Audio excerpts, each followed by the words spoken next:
Assalamualaikum warahmatullahi wabarakatuh. Perkenalkan, nama saya Talita Nurhidayati Indarlik dari kelas TIA angkatan 2023 dengan NIM 23051204028. Pada video kali ini saya akan melakukan simulasi routing statik menggunakan Cisco Packet Tracer untuk memenuhi tugas mata kuliah jaringan komputer. Pada kesempatan kali ini saya akan melakukan praktikum yang ketiga, yaitu tentang simulasi routing statik. Tujuan praktikum simulasi routing statik ini adalah yang pertama mengetahui cara kerja routing statik, yang kedua mensimulasikan routing statik dengan Cisco Packet Tracer. Routing statik adalah jenis routing yang dilakukan admin atau pengelola jaringan untuk mengkonfigurasi informasi tentang jaringan yang dituju secara manual. Ciri-ciri routing statik adalah: yang pertama, jalur spesifik ditentukan oleh admin jaringan. Yang kedua, pengisian tabel routing dilakukan secara manual oleh admin jaringan. Penggunaan routing statik dalam sebuah jaringan yang kecil tentu bukanlah suatu masalah. Hanya beberapa entry yang perlu diisikan pada forwarding table di setiap router. Namun, Anda tentu dapat membayangkan bagaimana jika harus melengkapi forwarding table di setiap router yang jumlahnya tidak sedikit dalam jaringan yang besar. Cara kerja routing statik. Cara kerja routing statik ada 3 bagian, yaitu yang pertama konfigurasi router yang dilakukan oleh admin jaringan, yang kedua router melakukan routing berdasarkan informasi yang diterima dari tabel routing, yang ketiga admin jaringan menggunakan perintah IP route secara manual untuk konfigurasi router dengan routing statik, dan routing statik berguna untuk melewatkan paket data yang ada pada jaringan. Di sini saya sudah membuka Cisco Packet Tracer-nya dan saya sudah membuat 3 PC, 3 router dan juga 2 server yang saling terkoneksi. Untuk router 1 memiliki 2 PC dan untuk router 2 memiliki 1 PC, dan router 1 dan router 2 saling terhubung. Kemudian kita juga memiliki router 3 yang saling terhubung, router 1 dan router 2. Dan juga kita memiliki 2 server 1 dan server 2 yang saling terhubung ke router 3. Selanjutnya kita masuk ke PC 1, desktop, IP configuration. IP address-nya masukkan 192.168.1.1 dan untuk subnet mask-nya 255.255.255.192 dan untuk default gateway-nya 192.168.1.62. Dan untuk PC 2 masuk ke desktop, IP configuration, masukkan IP address-nya 192.168.1.65 dan untuk subnet mask-nya 255.255.255.192 dan untuk default gateway-nya 192.168.1.126. Dan untuk PC 3, desktop, IP configuration, masukkan IP-nya 192.168.1.253 dan untuk subnet mask-nya 255.255.255.128 dan untuk default gateway-nya 192.168.1.254. Selanjutnya kita setup untuk router 1. Di sini kita pilih config, pilih routing, di bagian static network address-nya ini sendiri ada 3. Yang pertama 33.33.33.0/24 via 13.13.13.3. Yang kedua 43.43.43.0/24 via 13.13.3. Yang ketiga 192.168.1.1 128/25 via 12.12.12.2 Fast Ethernet 0/0 IP address-nya 192.168.1.62 dan untuk subnet mask-nya 255.255.255.192 dan untuk Fast Ethernet 1/0 IP address-nya 192.168.1.126 dan untuk subnet mask-nya 255.255.255.192.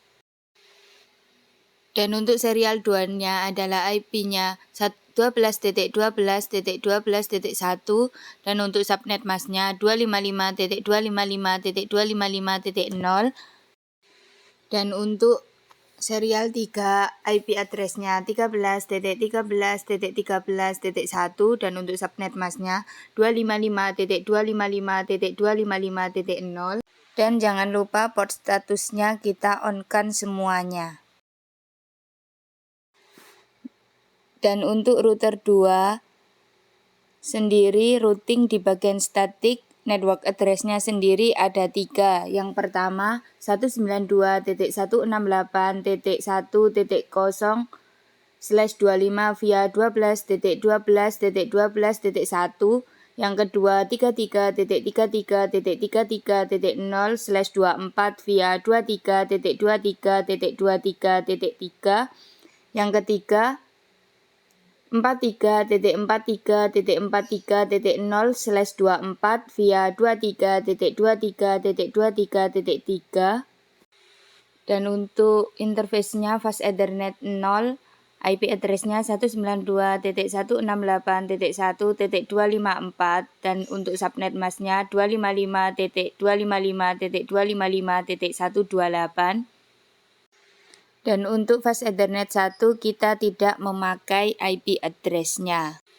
Dan untuk serial 2 IP address-nya 12.12.12.2 dan untuk subnet mask-nya 255.255.255.0 dan untuk serial 3 IP address-nya 23.23.23.2 dan untuk subnet mask-nya 255.255.255.0 dan jangan lupa port statusnya kita on-kan semua. Dan untuk router 3 sendiri routing di bagian statik network address-nya sendiri ada 2. Yang pertama 192.168.1.128/25 via 23.23.23.2. Yang kedua 192.168.1.0/25 via 13.13.13.1.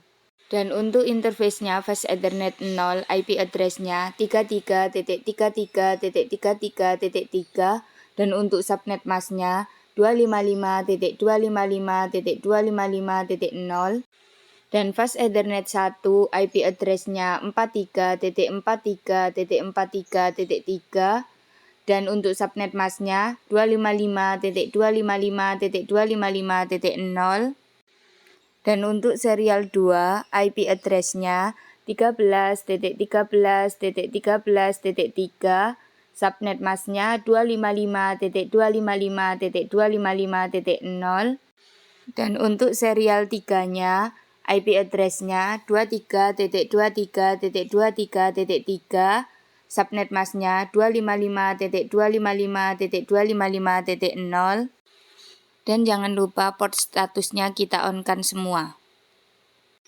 Dan server 1 desktop IP configuration masukkan IP-nya 33.33.33.1 dan untuk subnet mask-nya 255.255.255.0 default gateway-nya 33.33.33.3 dan untuk server 2 klik desktop IP configuration masukkan IP address-nya 43.43.43.1 dan untuk subnet mask-nya 255.255.255.0 dan untuk default gateway-nya 43.43.43.3. Setelah IP dimasukkan semua, kita pindah ke mode simulation. Pilih edit filter, event list, IP versi 4, pilih ICMP. Yang pertama, kita akan mengirimkan paket simple video dari PC 1 ke PC 2.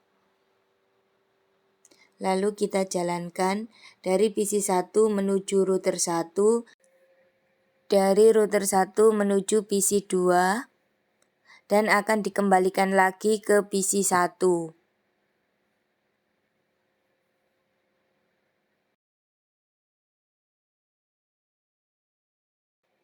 Dan hasilnya berhasil. Yang kedua, kita kirimkan paket simple PDU-nya dari PC 1 ke PC 3. PC 1 mengirimkan ke router 1, router 1 mengirimkan ke router 2, dan router 2 mengirimkan ke PC 3. Begitu sebaliknya kembali ke PC 1 dan paket berhasil. Mengirimkan paket simple video dari PC 1 ke server 1. Lalu kita jalankan. Dari PC 1 mengirim ke router 1. Dari router 1 mengirim ke router 3. Dari router 3 mengirim ke server 1 dan kembali ke PC 1. Paket berhasil dijalankan. Yang keempat, kita mengirimkan paket dari PC 1 ke server 2. Lalu kita jalankan. Dari PC 1 mengirim ke router 1. Router 1 mengirim ke router 3. Router 3 mengirim ke server 2 dan pesan akan dikembalikan ke PC 1.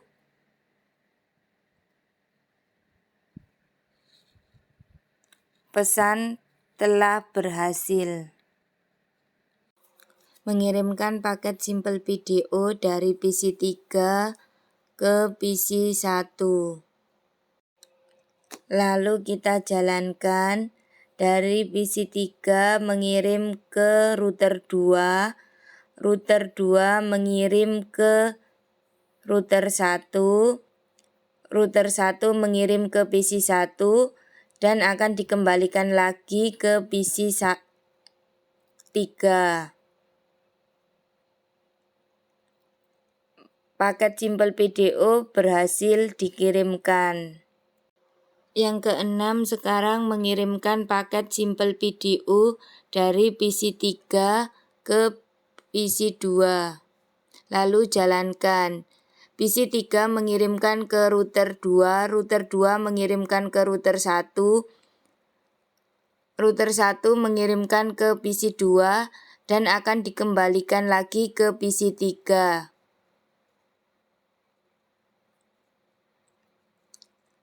Pengiriman paket simple video telah berhasil. Yang ketujuh, mengirimkan paket simple PDU dari PC 3 ke server 1. Lalu jalankan. PC 3 mengirimkan ke router 2, router 2 mengirimkan ke router 3, router 3 mengirimkan ke server 1 dan akan dikembalikan lagi ke PC 3. Paket simple PDU telah berhasil. Yang kedelapan, mengirimkan paket simple PDU dari PC 3 ke server 2. Lalu kita jalankan. PC 3 mengirim ke router 2, router 2 mengirim ke router 3, router 3 mengirim ke server 2. Lalu dikembalikan ke PC 3.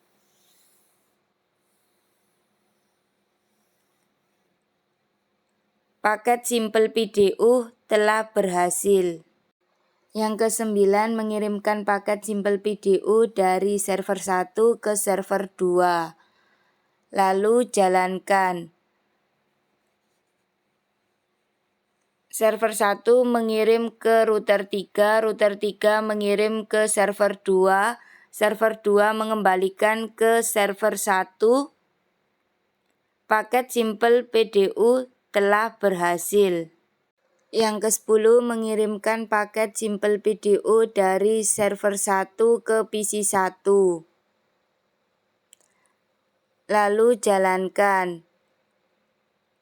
Server 1 mengirimkan ke router 3, router 3 mengirimkan ke router 1, router 1 mengirimkan ke PC 1. Lalu dikembalikan lagi ke server 1. Paket Simple PDU telah berhasil. Yang ke-11, mengirimkan paket Simple PDU dari server 1 ke PC 2. Lalu jalankan. Server 1 mengirimkan ke router 3, router 3 mengirimkan ke router 1, router 1 mengirimkan ke PC 2, dan akan dikembalikan lagi ke server 1. Paket Simple PDU telah berhasil. Yang ke-12, mengirimkan paket Simple PDU dari server 1 ke PC 3. Lalu jalankan. Server 1 mengirimkan ke router 3, router 3 mengirimkan ke router 2, router 2 mengirimkan ke PC 3, dan akan dikembalikan lagi ke server 1. Paket Simple PDU telah berhasil.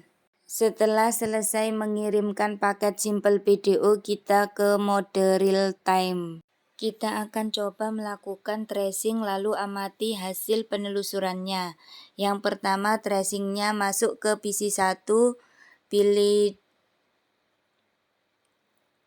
desktop, pilih command prompt, ketik tracer, masukkan IP PC 2 192.168.1.65. Dari 192.168.1.62 menuju 192.168.1.65. Yang kedua, PC 1 ke PC 3. Ketik tracer, masukkan IP PC 3 192.168.1.253. Dari 192.168.1.62 melalui 12.12.12.2 menuju 192.168.1.253. Tracing 3 dari PC 1 ke server 1. Ketikkan tracer 33.33.33.1.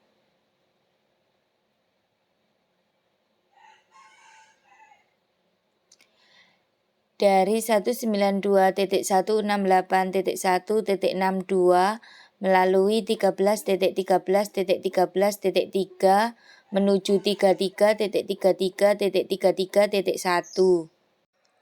Tracing 4 dari PC 1 ke server 2. Ketikkan tracer 43.43.43.1.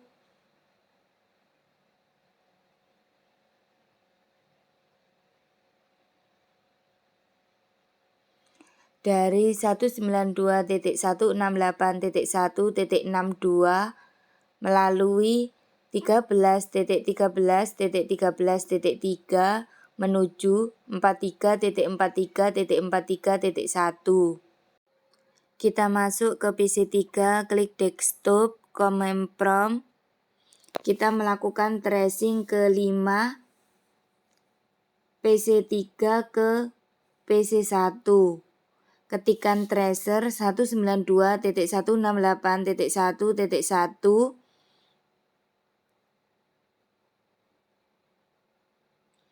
dari 192.168.1.254 melalui 12.12.12.1 menuju 192.168.1.1. Tracing 6 dari PC3 ke PC2. Ketikan tracer 192.168.1.65 dari 192.168.1.254 melalui 12.12.12.1 menuju 192.168.1.65. Tracing 7 dari PC3 ke server 1. Ketikan tracer 33.33.33.1 dari 192.168.1.254 melalui 23.23.23.3 menuju 33.33.33.1. Dari tracing 8 dari PC3 ke server 2. Ketikan tracer 43.43.43.1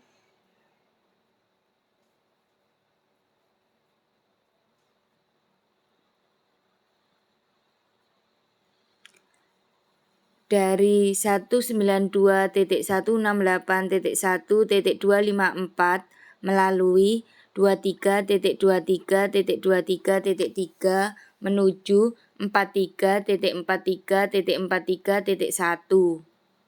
Kemudian ke server 1 pilih desktop Camemprom. Tracing 9 dari server 1 ke server 2. Ketikan tracer 43.43.43.1 dari 33.33.33.3 menuju 43.43.43.1. Tracing 10 dari server 1 ke PC1. Ketikan tracer 192.168.1.1